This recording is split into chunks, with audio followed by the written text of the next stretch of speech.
Hey, what's shaking, Warfighter Nation? Ron here with Warfighter Ranch and Isaiah 6:8. Welcome to the Send Me Podcast. The Send Me Podcast is the podcast for warfighters and their families and first responders and their families the world over, helping to heal the invisible wounds of the heart, mind, and soul through Christ. It's looking awfully biblical out there these days, folks.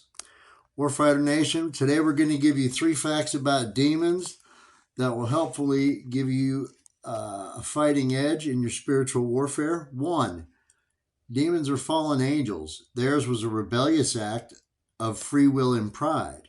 Pride always comes before the fall. They lost everything because of their pride and will stop at nothing to keep you from seeing the glory of God that they themselves have witnessed and voluntarily denied.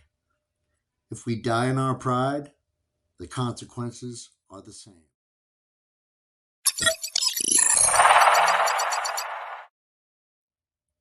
Two, demons can indwell human beings. Demons can take up residence in us with our permission, of course. These days, there seems to be a ton of interest in secular culture about the occult. We should never entertain them, not once.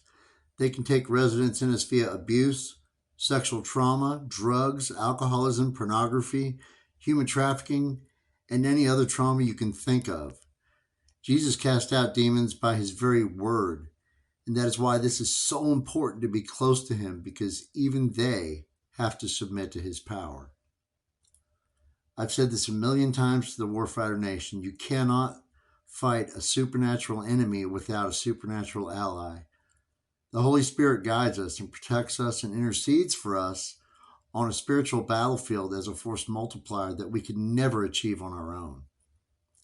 And maybe that might explain to you about yourself or someone you know or love and why they just can't seem to get right or why they act very erratic.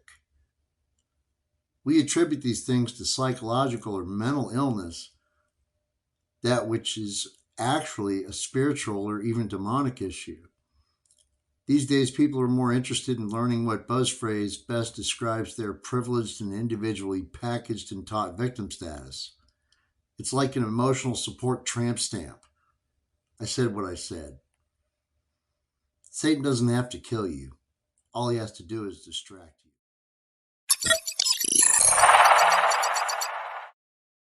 3, demons recognize and obey the authority of Jesus. They don't have a choice. We don't need to be afraid of anything demonic because God's not given us a spirit of fear, but of power, love, and a sound mind. These demons, they don't have the final say. They must submit to the power of Jesus. Jesus and Satan are not on the same playing field. They're not even on the same tier. Jesus is the creator and Satan is the created, now fallen angel. They must submit to him. And here's the proof. Right here in Mark 1, 23, 24, and 26. And immediately there was in their synagogue a man with an unclean spirit, and he cried out, "What have you done with us, Jesus of Nazareth? Have you come to destroy us?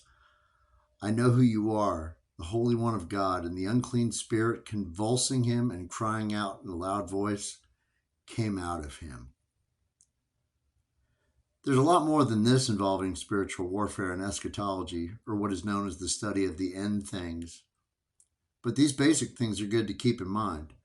So suit up every morning with the armor of God. That's it for this week. You've got your spiritual chow. Pass it on to the next troop. Next mission, time now. See you on the other side.